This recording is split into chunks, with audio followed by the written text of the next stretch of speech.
اللہ تبارک و تعالی نے سورۃ الاعراف کی آیت نمبر 31 میں فرمایا کہ وَكُلُوا وَاشْرَبُوا، فرمایا اور کھاؤ اور پیو، وَلَا تُسْرِفُوا، حد سے نہ بڑھو، اسراف نہ کرو، فضول خرچی نہ کرو، اس لیے کہ اِنَّهُ لَا يُحِبُّ الْمُسْرِفِينَ، اللہ اسراف کرنے والوں کو پسند نہیں کرتا۔ بنو عامر ایک قبیلہ تھا، حج کے لیے آیا کرتا تھا۔ دور جاہلیت میں بھی لوگ حج کرتے تھے، اگرچہ اپنے طریقوں پر کرتے تھے۔ تو قبیلے کے لوگ حج کے لیے آتے تو وہ بہت کم کھانا کھاتے، جب حج پہ آتے بہت تھوڑا، گوشت اور چکنائی تو بالکل استعمال ہی نہیں کرتے تھے۔ نبی پاک صلی اللہ تعالیٰ علیہ وسلم کے بعد صحابہ نے عرض کی، یا رسول اللہ صلی اللہ تعالیٰ علیہ وسلم، حضور ہمارا زیادہ حق نہیں بنتا کہ ہم بھی کچھ چیزوں سے پرہیز کریں؟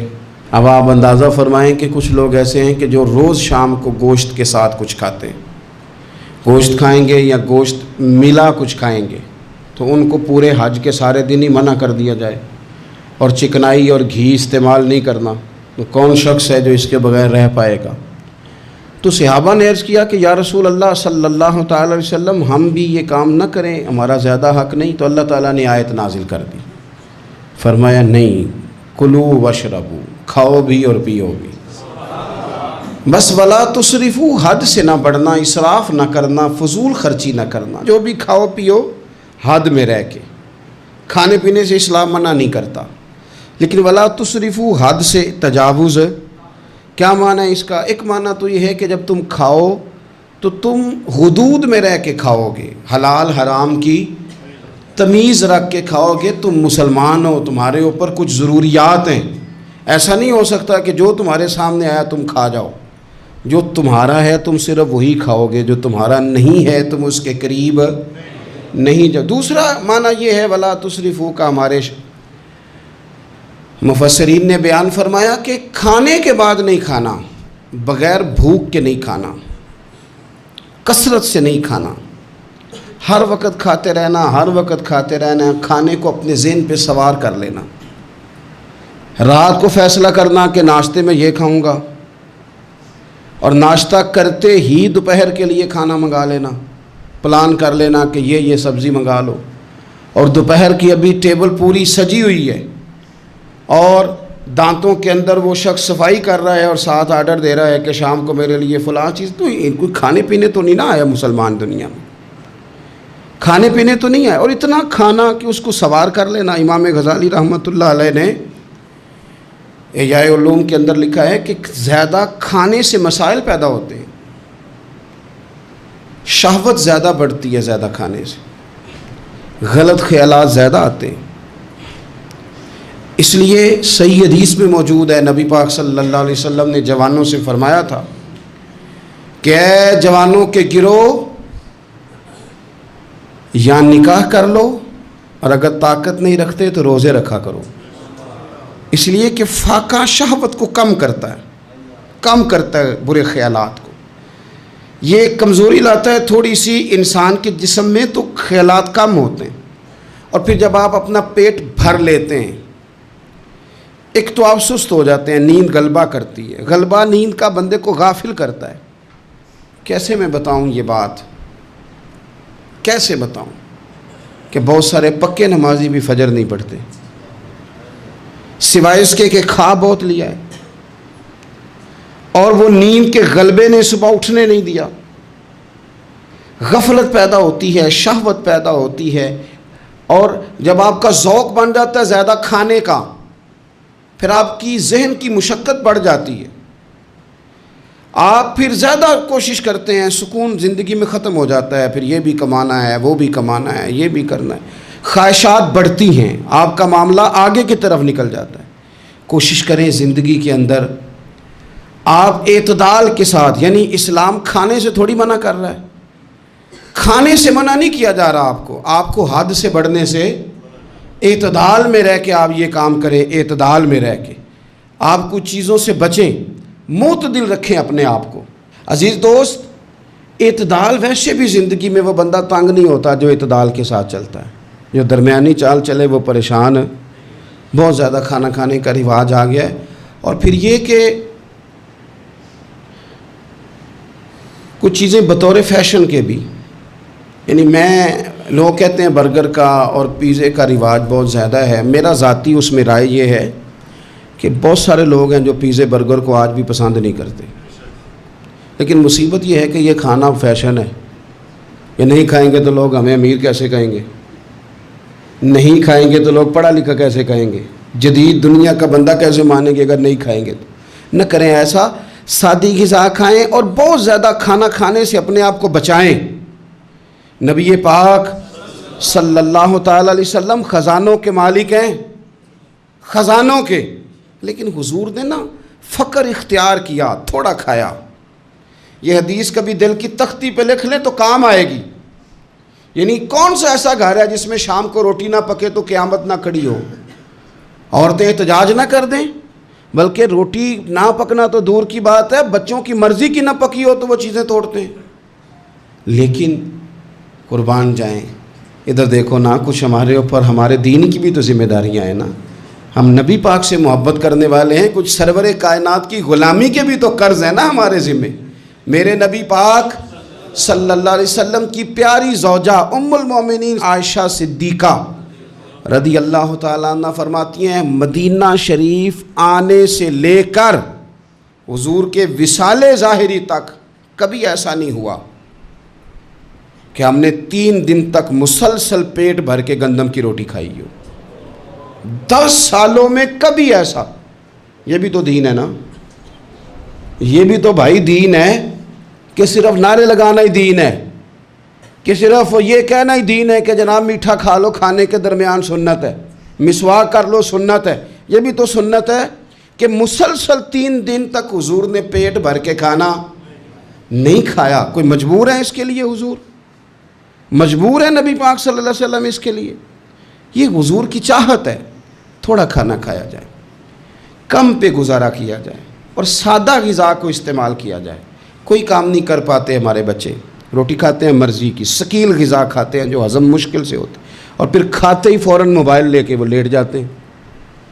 تو وجود کے اندر وہ صلاحیت ہی نہیں ہے کہ آگے بڑھ کے کوئی کام کر سکے. میرے نبی پاک علیہ السلام نے فرمایا کہ ہر چیز کی زکوٰۃ ہوتی ہے. ابن ماجہ میں یہ حدیث آپ کو ملے گی، ہر چیز کی زکوٰۃ ہوتی ہے. زکوٰۃ کا معنی پاک کرنے والی چیز. جب آپ زکوٰۃ دیتے ہیں تو زکوٰۃ آپ کے مال کو پاک کر دیتی ہے. فرمایا ہر چیز کی کوئی زکوٰۃ ہوتی ہے، اور فرمایا یہ جو تمہارا جسم ہے نا، اس کی زکوٰۃ روزہ ہے. روزہ اس کی زکوٰۃ ہے. گویا جب تم روزہ رکھتے ہو تو حدیث ہمیں بتاتی ہے کہ پھر ہم اپنے آپ کو پاک کر لیتے ہیں. یہ بھوک وجود کو پاک کرتی ہے. آپ کے ذہن کو، یہ جس بندے میں بڑی صلاحیت ہے نا کام کرنے کی، وہ روٹی بہت زیادہ کھاتا ہے تو پردہ پڑ جاتا ہے، کر ہی نہیں پاتے کچھ. اور کھانے کے معاملے میں دیکھتا ہوں کہ شدت. میرا خیال ہے کہ شادی کے ولیمے میں جو گوشت پکتا ہے اس کے علاوہ بھی تو گوشت ہمیں ملتا ہی ہے نا. لیکن بعض لوگوں کو دیکھا جاتا ہے کہ وہ اتنا سالن ڈال لیتے ہیں کہ شاید ان کا خیال ہوتا ہے کہ آخری روٹی ہے، راج کے کھا لیں، اس کے بعد شاید چھٹی ہے تیری. بھئی آپ کیا کر رہے ہیں؟ اتنا کھا سکتے ہیں آپ جتنا آپ نے ڈال لیا ہے؟ اور پھر سنجیدہ قسم کے لوگ ہیں، سیانے لوگ، تو وہ کھانے پہ اس طرح مطلب اٹھ کے بھاگنا. بھئی جو چیز نصیب میں ہوتی ہے وہ تو چل کے بھی آ جاتی ہے، وہ تو اسباب اللہ بنا دیتا ہے. لیکن اپنی طبیعت کا ماحول یہ بنا لینا کہ کھانا ہی کھانا ہے، اور کھانے کے معاملے میں شکایتیں کرنا کہ مجھے جناب دیکھو فلاں آدمی کے میں گھر گیا تھا تو بوٹیاں کس طرح کی دے گیا ہے. کئی دفعہ تھوڑی سی نا بات سن کے تو بندے کا قد دیکھ کے شرم آتی ہے کہ کتنا تو بڑا آدمی ہے اور تو نے کتنی چھوٹی بات کر دی ہے، تو کیا عجیب بات کر رہا ہے. تو نبی پاک صلی اللہ تعالی علیہ وسلم اعتدال کے ساتھ کھانا کھاتے، فقر کو پسند کرتے. میرے نبی کریم صلی اللہ تعالیٰ علیہ وسلم نے کم کھانا کھانا مومن کی علامت قرار دیا. حضور صلی اللہ تعالیٰ علیہ وسلم فرماتے ہیں مومن ایک آنت سے کھاتا ہے، ایک آنت سے مومن کھاتا ہے، اور کافر اور منافق 7 آنتوں سے کھاتا ہے. 6 گنا زیادہ روٹی کھاتا ہے کافر اور منافق مومن سے. 7 آنتوں کے ساتھ کھاتا ہے۔ ہمارے ہاں تو اللہ کے فضل سے نا اب کھانا کھانے کی اور کھانا کھلانے کی دوڑ لگی ہوئی ہے۔ یعنی عجیب فلسفہ ہے لوگوں کا کہ 4-5 نوجوان ہیں تو کہتے ہیں آج دعوت تیری طرف ہے اور کل دعوت میری طرف، اور پرسوں اس کی جانب ہے اور ترسوں اس کی جانب ہے۔ اور لوگ اس قدر زیادہ یہ دعوت کا شوق رکھتے ہیں، اتنا زیادہ، مثلا میرے ساتھ لوگ بڑا پیار کرتے ہیں لیکن صرف دعوت دیتے ہیں کھانے کی۔ تو میں کہتا ہوں آپ دعوت دینے کی بجائے ہماری دعوت قبول کیوں نہیں کرتے؟ ہم آپ کو دین کی دعوت دے رہے ہیں، وہ والی قبول کریں نا، روٹی کھا لیں جی، آ جائیں کھانا کھا لیں۔ تو میں کہتا ہوں اور بھی کم ہے زمانے میں لنگر کے سوا، روٹی کے علاوہ بھی بڑے کام ہیں جو کرنے والے ہیں۔ تو آپ اعتدال کے ساتھ کھانا کھائیں، ضرور کھائیں، جو نعمتیں آپ کے پاس ہیں ان سے آپ لطف ضرور حاصل کریں، لیکن اعتدال کے ساتھ۔ اور پھر آپ کو پتہ ہے جب آپ بے تحاشا کھانا کھاتے ہیں نا، اس کا نقصان یہ ہوتا ہے کہ پھر انسان، میں نے دیکھا ہے جب بندے مالدار ہو جاتے ہیں نا یا سہولیات ان کو مل جاتی ہیں تو انہیں غریبوں کا دکھ ختم ہو جاتا ہے۔ اکثر امیر آدمی کے دوست بھی امیر ہوتے ہیں، پھر وہ کہتے ہیں کہاں غربت ہے پیر صاحب، کس نے کہا آپ کو، کس نے کہا آپ کو کہ لوگوں کو کپڑا نہیں ملتا، سارے لوگ ٹھیک ہیں، کیوں بھلا؟ اس لیے کہ وہ امیر تھا تو اب دوستی بھی امیروں کے ساتھ ہو گئی۔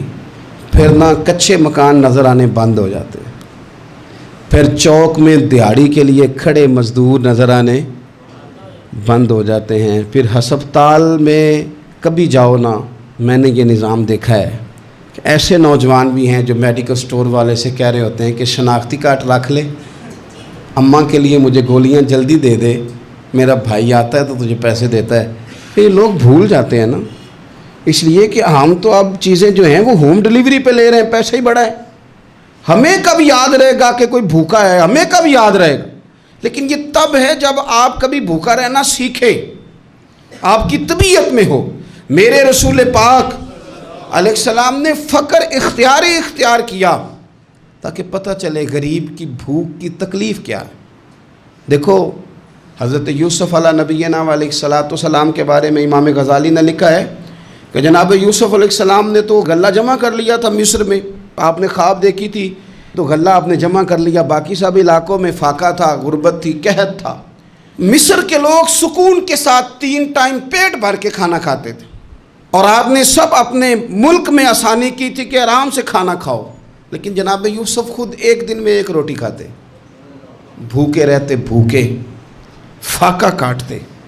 لوگوں نے کہا حضور آپ خزانوں کے مالک ہیں اور آپ جو ہیں وہ کھانا نہیں کھاتے، کیا مقصد ہے؟ تو آپ فرمانے لگے اس لیے نہیں کھاتا، اگر میں نے بھی پیٹ بھر کے کھانا شروع کر دیا تو پھر بھوکے لوگوں کا درد میرے سینے سے نکل جائے گا۔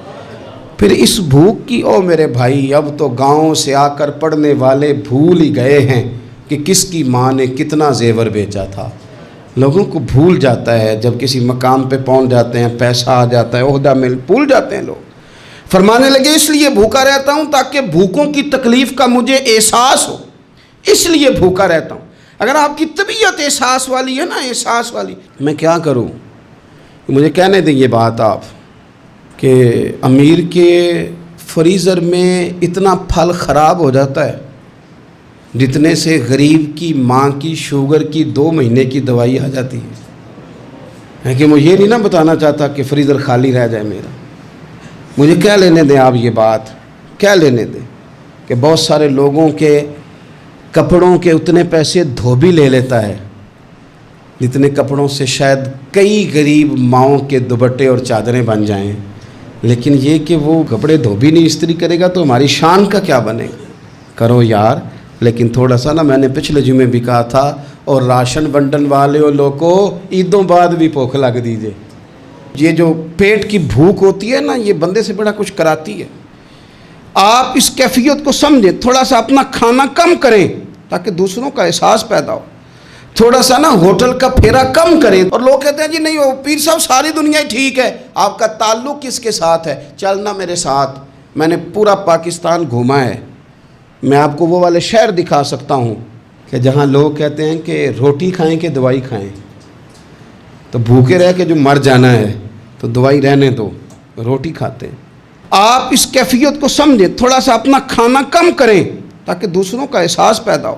مخدومہ کائنات سیدہ طیبہ طاہرہ جان احمد کی راحت پہ لاکھوں سلام۔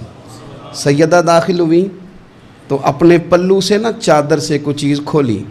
پرانے زمانے میں نا عورتیں دوپٹے کے ساتھ ہی پیسے باندھ لیتی تھی، وہ تو بعد میں پرس آیا تو وہ رواج ختم ہو گیا، تو دوپٹے سے نا پلو سے کوئی چیز کھولی، پیسے باندھتے تھے لوگ، زیور باندھتے تھے، قیمتی چیزیں۔ لیکن عزت والے رسول کی بیٹی نے وہ جب اپنا پلو کھولا تو روٹی کا ٹکڑا نکلا، پوری روٹی نہیں تھی، آدھی تھی یا اس سے کچھ زیادہ تھی، ایک حصہ روٹی کا نکلا۔ تو نبی کریم صلی اللہ تعالیٰ علیہ وسلم کی بارگاہ میں روٹی پیش کر کے عرض کرنے لگی، یا رسول اللہ کئی دنوں کے بعد علی تھوڑی سی گندم لائے تھے، پیسی ہے تو ایک کی روٹی پکی ہے، 2-3 لقمے میں نے کھا لیے تھے تو مجھے آپ کا خیال آیا، تو حضور میں یہ روٹی لے کے آئی ہوں۔ اللہ کے محبوب نے روٹی اپنے دست مبارک پہ رکھی، ایک ٹکڑا ایک لقمہ توڑ کے منہ کے قریب کیا، پھر سیدہ کی طرف دیکھ کے فرمایا، پتر 3 دن میں نا 3 دن اور 3 راتوں میں یہ پہلا لقمہ ہے جو تیرے باپ کے گلے سے گزرنے لگا۔ یہ 2 جہاں کے شاہ ہیں، یہ پاس کچھ رکھتے نہیں، 2 جہاں کی نعمتیں ہیں، ان کے خالی ہاتھ میں۔ حضرت عائشہ صدیقہ رضی اللہ تعالیٰ عنہ فرماتی ہیں، حضور اتنا فاقہ کرتے تھے کہ پیٹ مبارک پیچھے کمر سے جا لگتا تو میں نا ہمدردی کے ساتھ پیار سے پیٹ پہ ہاتھ پھیرتی، او غریبو نہ رویا کرو نا یار، اگر کبھی فاقہ کاٹ نہ پڑ جائے بڑے خوش بخت ہو، تم وہ کام کرتے ہو جو حسنین کی اماں کرتی تھی، تم وہ کام کرتے ہو جو رب کے لاڈلے محبوب کرتے تھے، تم وہ لوگ ہو۔ حضور امیروں کو بھی بڑا کرم فرماتے تھے، مالداروں پہ بھی شفقت کرتے تھے، پر کبھی سنا ہے کسی نے کہا ہو امیر نواز رسول؟ جب بھی سنو گے یہی جملہ ملے گا، غریب نواز رسول، غریب نواز رسول۔ تو پھر تمہاری غریبی بڑی شان والی نہیں جس پر کرم نوازیاں مدینے والے حبیب فرماتے؟ پھر یہ فاقے بڑے محبوب نہیں؟ پھر یہ تھوڑا سا غریبی میں وقت گزارنا یہ بڑی عظمت والا نہیں؟ میرے عزیز، اگر زندگی کے اندر تھوڑی توجہ ہو جائے، تھوڑا سا خیال ہو جائے، تو بہت ساری ہماری جو دقتیں ہیں زندگی میں، جو آزمائشیں ہیں، وہ ختم ہو جائیں۔ بچوں کو بھی تھوڑی عادت بنائیں۔ میں آپ کو بتاؤں، خواہشات اگر بچوں کی محدود ہو جائے نا تو باپ کی محنت بھی تھوڑی کم ہو جائے۔ ہمارے نا خواہشات کی وسعت نے ہمارے والدین کو تھکا دیا، ہماری خواہشات کی وسعت نے باپ کو اوور ٹائم لگانے پہ مجبور کیا ہے، ہماری خواہشات کی وسعت نے۔ کئی باپ ہیں جن کا اب دل کرتا ہے کہ پردیس سے واپس آ جاؤں، جن کا دل کرتا ہے کہ اب پتہ نہیں ہے زندگی کا تو میں لوٹ آؤں۔ کاش بیٹے اپنی خواہشات کم کر دیں، کاش بچے اپنی خواہشات تھوڑی محدود کریں، تھوڑے پہ گزارا سیکھیں، تاکہ ہمارے بہت سارے پردیس میں رہنے والے لوٹ آئیں دیش میں، اپنوں کے ساتھ آ کے وہ رہیں، وہ اپنوں کے جنازے پڑھیں، وہ اپنوں کی فاتحہ میں شریک ہوں، وہ اپنوں کے دکھ سکھ دیکھیں۔ خواہشات کی وسعت، بہت کھانے کا شوق، انواع و اقسام کے کپڑے، لیکن لوگوں کی جوانیاں پردیس کھا گیا اور ان کی دولتیں خواہشات کھا گئیں۔ کاش والد بھی اپنے بچوں کو یہ سمجھانے میں کامیاب ہو جائے کہ تھوڑے پہ گزارا کرنا، اس سے انسان وسعت پکڑ لیتا ہے، بڑا ہو جاتا ہے۔ ہم دور نکل گئے ہیں۔ نبی پاک صلی اللہ تعالیٰ علیہ وسلم نے فرمایا، امام بہقی حدیث لائے ہیں، حضرت ابو امامہ باہلی رضی اللہ تعالیٰ عنہ حدیث کے راوی ہیں، حضور فرماتے ہیں میرا دل کرتا ہے کہ ایک دن میں سیر ہو کے کھاؤں اور ایک دن بھوکا رہوں، میرا دل کرتا ہے۔ اور حضور فرماتے ہیں میرا دل کرتا ہے کہ جس دن میں بھوکا رہوں اس دن میں صبر کروں اور اپنے رب کی بارگاہ میں عاجزی کروں، اور جس دن میں پیٹ بھر کے کھاؤں اس دن میں اپنے رب کا شکر ادا کروں۔